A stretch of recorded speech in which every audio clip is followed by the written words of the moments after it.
I wasn't supposed to see the footage. That's the only reason she got so bold. She thought I'd canceled the subscription. I had. Or at least I thought I had. Until a billing error reactivated the cloud service on the living room security camera. And just like that, 3 days ago, I watched my fiancée, barefoot, wearing my hoodie, hair in a messy bun, as she walked another man into our home. Our home. She didn't even hesitate. She laughed, poured him wine in the same glass my mom gave us for our engagement. They toasted. He kissed her neck. She didn't stop him. She turned off the lights, except she forgot about the infrared lens. She thought the cameras were off. I sat there frozen, not crying, not yelling, just staring. And then, for a reason I still don't understand, I opened the drawer beside me, took out the ring I gave her 7 months ago, and just held it. Cold, heavy, meaningless. I didn't scream. I didn't call her. I didn't confront her like in the movies. I drove to her parents' house. They weren't home, but I had the key, the one she gave me just in case. I went upstairs to the bedroom where we first stayed during the holidays. I placed the ring on her childhood dresser, right beside the photo of us she used to keep proudly on display, back when she looked at me like I was the guy. Then I left a note. A short one. Just 5 words. I finally saw the footage. No threats. No begging. Just that. Then I left, while she was out with him, at the same hotel I recognized from the infrared video. And I waited for her to come back to a house that no longer wanted her in it. But what I didn't expect was her mother to find the ring before she did. And that changed everything. I didn't plan on sleeping that night, and I didn't. I sat in my car in the strip mall parking lot 2 blocks from our apartment, windows fogged, engine off.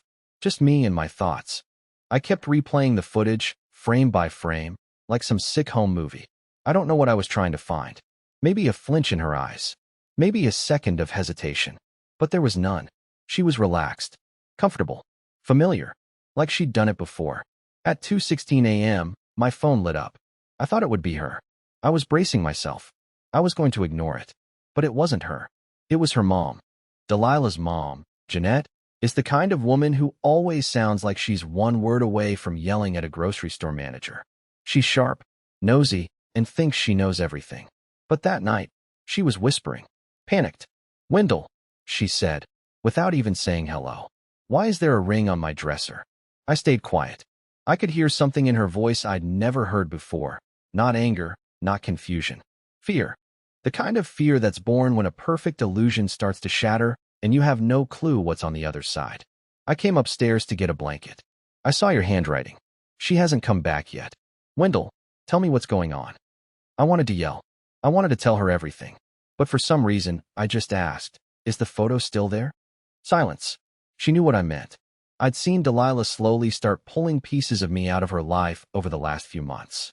It started with photos, then keepsakes. Then she'd stopped wearing the bracelet I gave her on our 2nd anniversary, the one with the little W engraved inside. Jeanette sighed. No, the photo's gone. That's when I told her. All of it.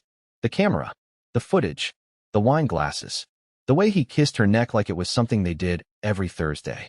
I could hear Jeanette breathing through her nose like she was trying not to explode. Then she said the last thing I ever expected from her.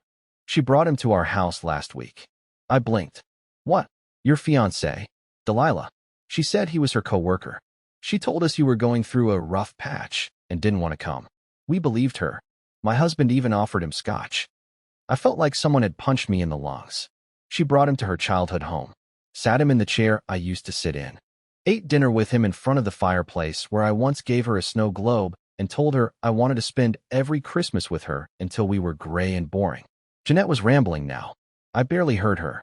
All I could see was the moment I realized something worse than betrayal had happened. Replacement. Quiet, seamless replacement. Like I never mattered. Then Jeanette's voice shifted. She just walked in, she whispered. I'm putting you on speaker. Don't say anything.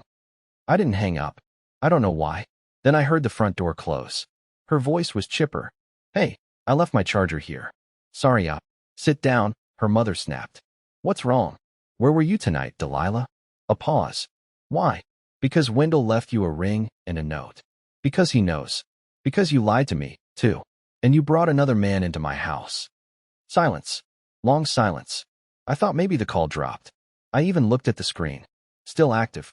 Then Delilah's voice, quieter than I'd ever heard it. barely a whisper. He told you? Jeanette didn't respond. Neither did I. We let the truth sit there like a stain that wouldn't scrub out. Then Delilah's voice cracked. Mom, it wasn't supposed to happen like this. And I swear to you, I started laughing. In the dark, by myself, fogged up car windows and all, I laughed like someone who had completely unraveled. Because that sentence right there, that told me everything I needed to know.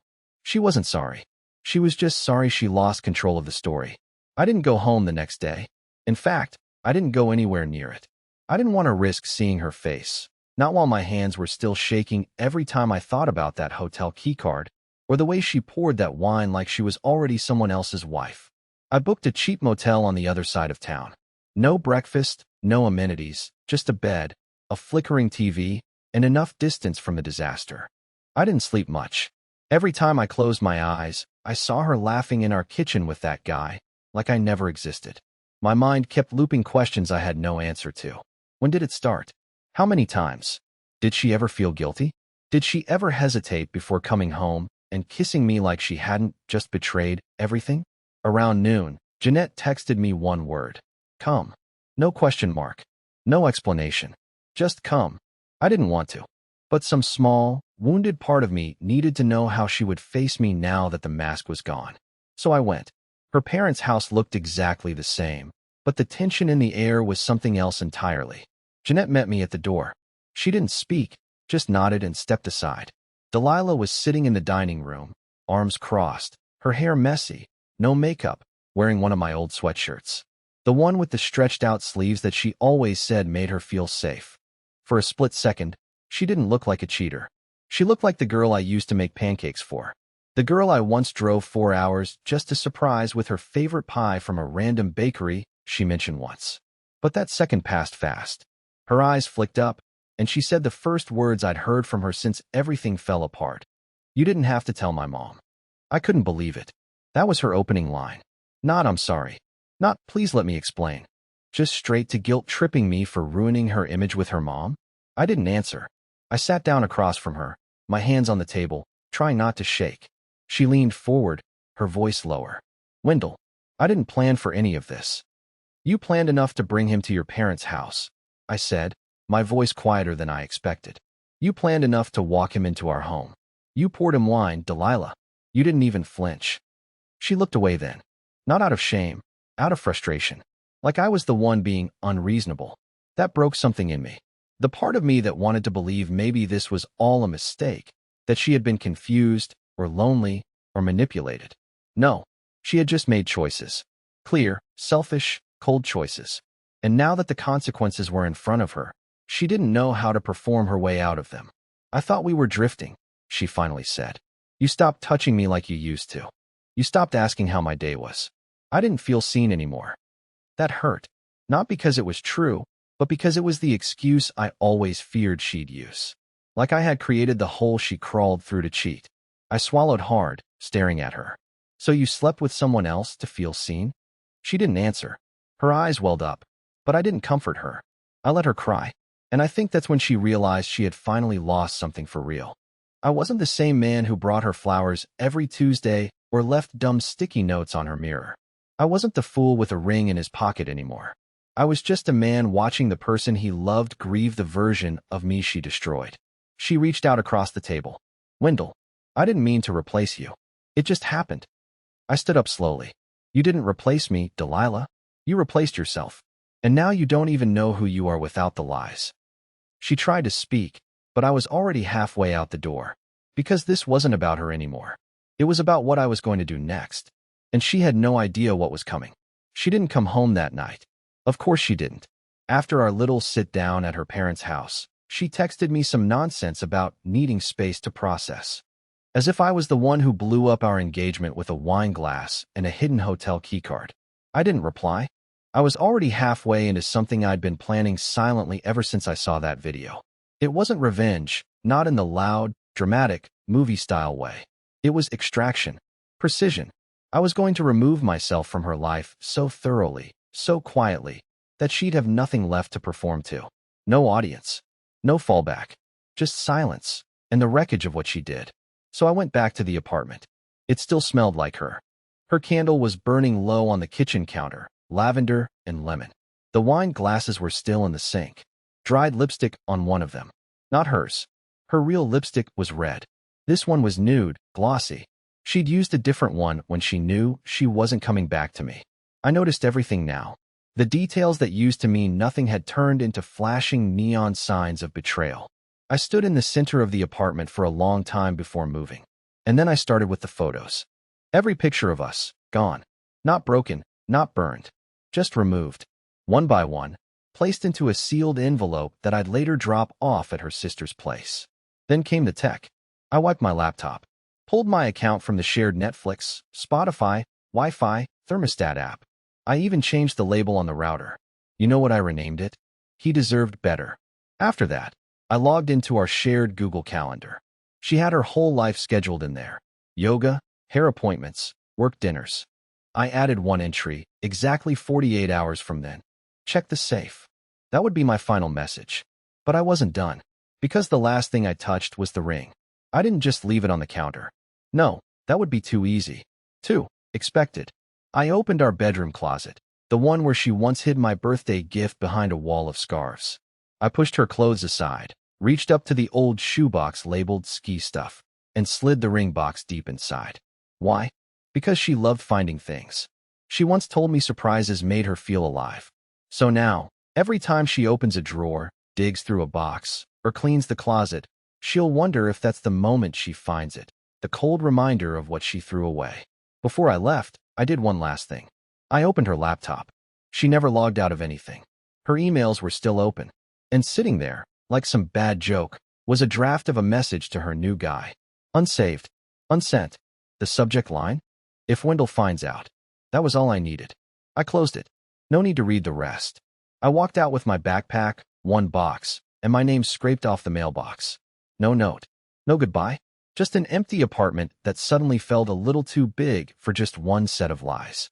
And when she returned the next morning, arms full of excuses and makeup covering her regret, she wouldn't find me waiting. Just silence.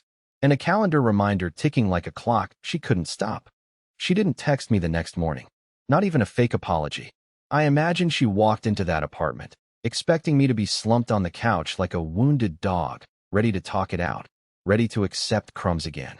Maybe even expecting an emotional argument she could twist into a reason to claim the moral high ground. But all she found was absence. My shoes gone. My coat gone. My silence so loud it probably echoed through every corner of the place. I didn't sit around waiting to hear from her. I was already moved into a coworker's spare room by then. The couch, to be exact. It smelled like gym socks and instant noodles, but it was mine. Mine in the way our home never really was. I didn't check my phone much, either. I wanted her to feel the weight of everything she'd destroyed before she even realized I was gone for good. But when the calendar alert came in, the one I left labeled, "Check the safe," I turned my phone on loud and waited. 10 minutes. Nothing. 20. 40. Then at exactly 10:03 a.m., my phone rang. It wasn't her. It was Caleb, her brother. Now, before I go on, you need to understand something about Caleb. He and I were never close, but we were always cordial. He's the kind of guy who lives in his own orbit, wears a suit to breakfast, and thinks sports betting is a personality. Still, he always gave me a respectful nod whenever we crossed paths at family events. He was a little cold, a little formal, like a banker judging your credit score, but never rude. So when I saw his name on my screen, I knew something unusual had happened. I answered. He didn't say hello, didn't ask how I was doing. He just said, "What the hell is wrong with Delilah?" I blinked. What? I just got a phone call from Mom. Delilah showed up at her place, sobbing like someone died. Said you left her a psychological landmine. What the hell did you put in that safe? I paused. I didn't put anything in it. Now it was his turn to go quiet. I thought that calendar note was about the safe, he muttered. She opened it. There were papers in there. Like old ones. Stuff from before you guys even met. That stopped me cold. Because the only person who ever had access to that safe besides me and Delilah was her father. He died 2 years ago. Caleb kept talking, but his words faded as my mind started racing. We never used the safe for much, just birth certificates, spare keys, passports. I hadn't checked it in over a year. I never thought to.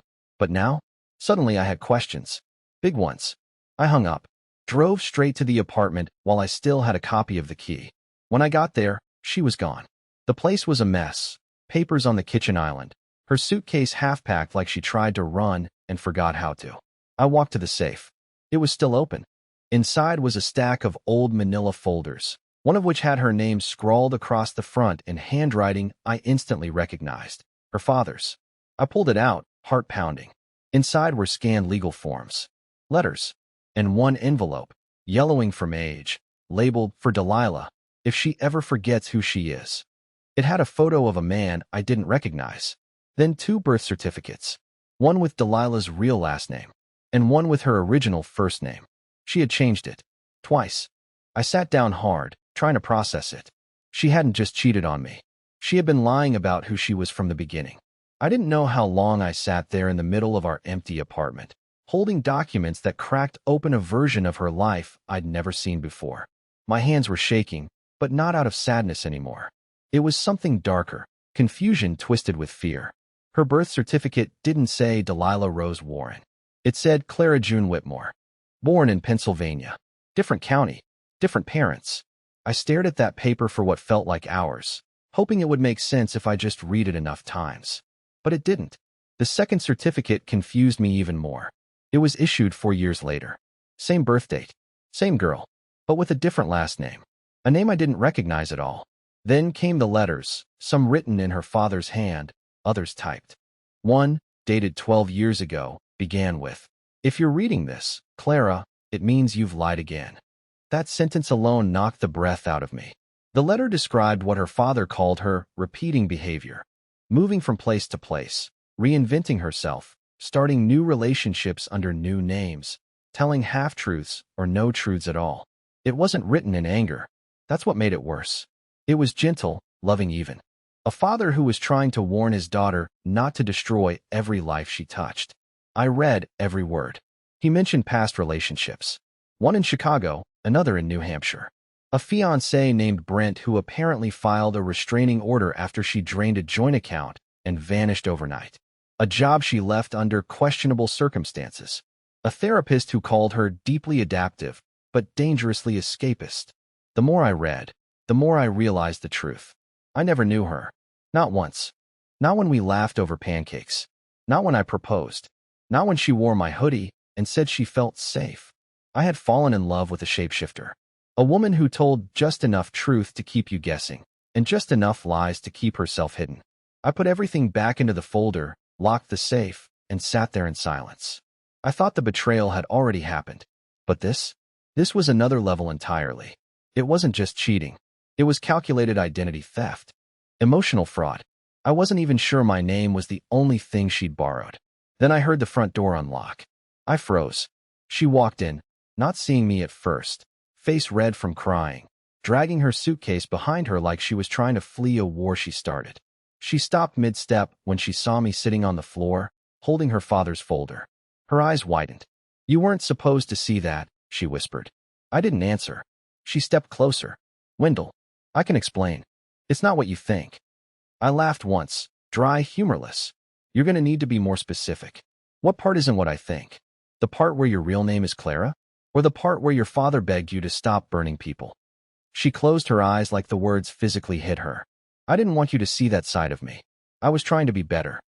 "You brought another man into our apartment," I said. "You poured him wine in glasses I washed. You kissed him in front of cameras I paid for. That's your better?" She was trembling now, but I had no pity left. Not even a drop. She reached for me, and I stood up fast, stepping back.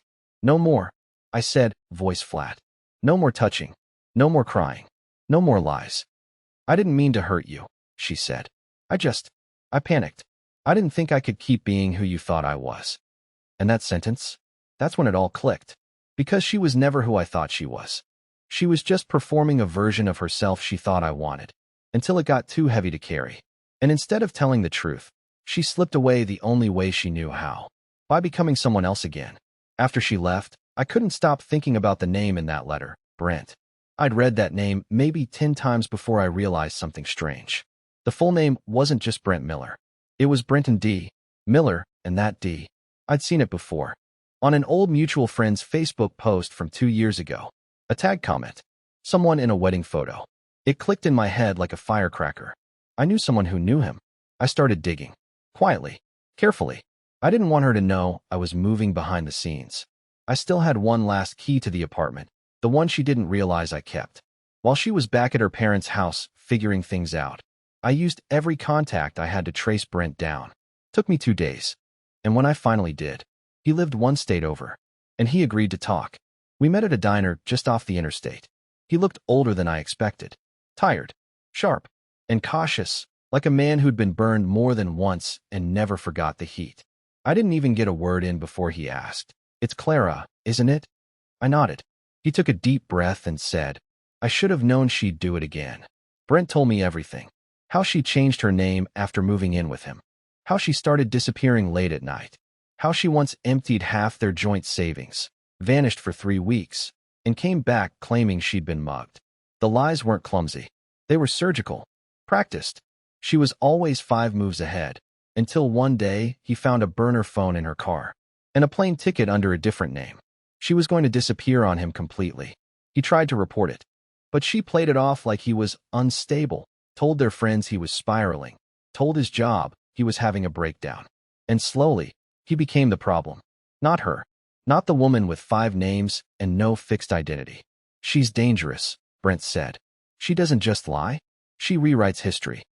And that's when I knew what I had to do. I didn't want revenge. I didn't want chaos. I just wanted the truth to exist outside of me. I wanted her to finally face herself, not just through me, but through the people she'd already hurt. So I made a plan, and that plan started with one simple text. I messaged her, "You have mail. From someone who remembers the version of you before I ever met you." Then I mailed her the folder, and CC'd Brent. She didn't reply to my message. Not at first. Not after the mail arrived. Not even after Brent followed up, asking if she wanted to talk. I thought maybe she'd disappear again, run to another state, switch her name, rebuild her story from scratch like she always did. That was her pattern, right? Escape and erase. But instead, she showed up. 3 days later, in front of the campus building where I worked. I was on my lunch break, halfway through a sad vending machine sandwich, when I saw her standing on the sidewalk like a ghost who'd finally realized she wasn't invisible anymore. She looked nothing like the girl I remembered. No makeup, no charm, just tired eyes and trembling hands holding the folder I'd sent. I didn't walk over. I waited. Eventually, she stepped closer. "I read everything," she said, barely above a whisper. I didn't know he kept those letters. I didn't even remember some of it until I saw it again. I nodded, saying nothing, letting her fill the space she used to dominate with excuses. "I'm not going to lie anymore," she continued.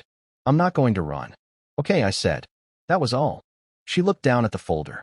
"I need help. I know that now. I thought I could just keep pretending. But the more I lied, the more real it all felt. Until I forgot who I was. I felt the anger loosen in my chest. Not forgiveness, not yet, but release. She looked up at me, tears in her eyes. "Do you hate me?" I shook my head. "No, I just don't belong in your story anymore. And I don't think you ever really belonged in mine." She winced, not from cruelty, but from truth. Then she did something I'll never forget. She handed me the ring box. The one I'd left buried in the closet. She'd found it after all. "I'm not asking you to take me back," she said. "I just wanted you to know I'm not going to pretend this didn't happen." And then she walked away. No drama, no begging, no scene, just silence, the kind I hadn't had in months. That night, I sat on the tiny balcony of my borrowed room and stared at the skyline. And for the first time in forever, I felt peace. Not because I got closure, but because I created it. I didn't scream. I didn't ruin her life. I just quietly put the truth in motion. And it was enough. Weeks passed. I moved out of my coworker's place and got my own apartment across town. Small, quiet mine. I joined a hiking group. I stopped checking her social media. Brent and I still exchange the occasional message. Mostly dumb memes, sometimes life updates. He's doing better too. Maybe we both finally stopped being part of her long, wandering story. And now? Now I've started writing again. Not these long, sad journal entries I used to hide in my phone. Real writing. Stories with characters that don't lie. That grow, that learn. Because sometimes, the most powerful ending isn't the one where you win the girl back. It's the one where you finally walk away without needing her to watch you do it.